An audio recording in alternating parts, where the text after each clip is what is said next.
Oke, pertanyaannya bagus sekali, Mas Alvin, dan ini Mhm. memang kenyataan yang kita hadapi saat ini buat negara kita karena menurut, survei demografi kesehatan kita yang terakhir, angka, ASI eksklusif di Indonesia saat ini hanya 52%. Jadi hampir setengah seluruh anak Indonesia itu tidak mendapatkan haknya untuk menyusu pada Mhm. ibunya.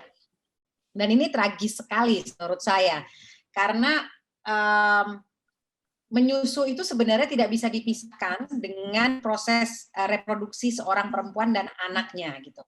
Jadi, dari mulai haid, mereka hamil, lalu melahirkan, sebenarnya kontinuitasnya adalah menyusui gitu, nggak bisa dipisahkan. Jadi ibaratnya badan kita ini perempuan didesain sedemikian rupa untuk, eee eee, apa ya, melahirkan anak, maka kelanjutannya adalah menyusui, nggak bisa dipisahkan antara menyusui itu sendiri dengan proses, reproduksi.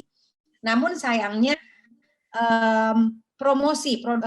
pemasaran produk pengganti ASI yang luar biasa masif di Indonesia ini, karena aturannya tidak komprehensif, tidak melindungi sepenuhnya, akhirnya masih marak ditemukan dan saya selalu bilang, ini tuh dilakukannya secara sistematis, strategis, sistematis, dirancang sedemikian rupa, Mhm.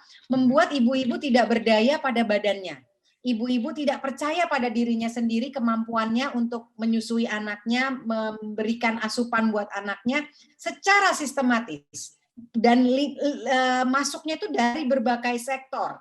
Karena aturannya banyak gapnya, aturannya itu banyak celahnya. Dan saya selalu bilang di mana-mana, aturan di Indonesia ini adanya yang paling kuat itu bisa dibilang adalah peraturan pemerintah tentang label iklan dan pangan nomor 69 tahun 99.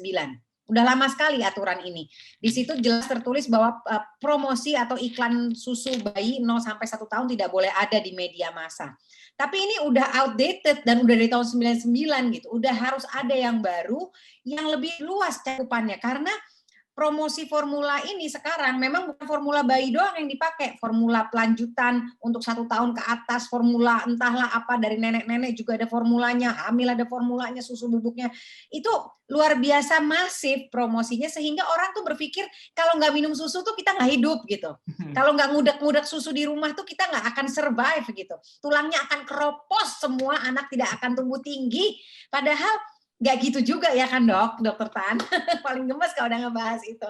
Nah jadi celahnya aturan main ini PR besar buat bangsa ini dan yang paling paling buat saya sedih adalah sebenarnya udah ada draft rancangan PP label iklan dan pangan yang baru.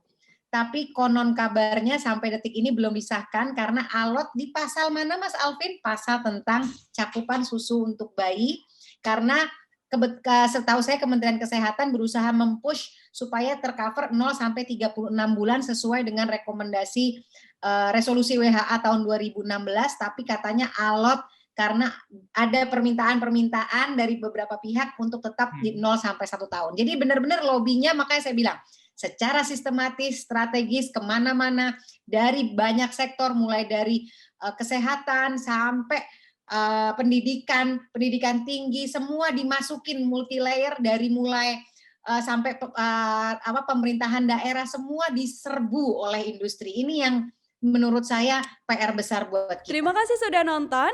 Jangan lupa like, subscribe, dan share ya.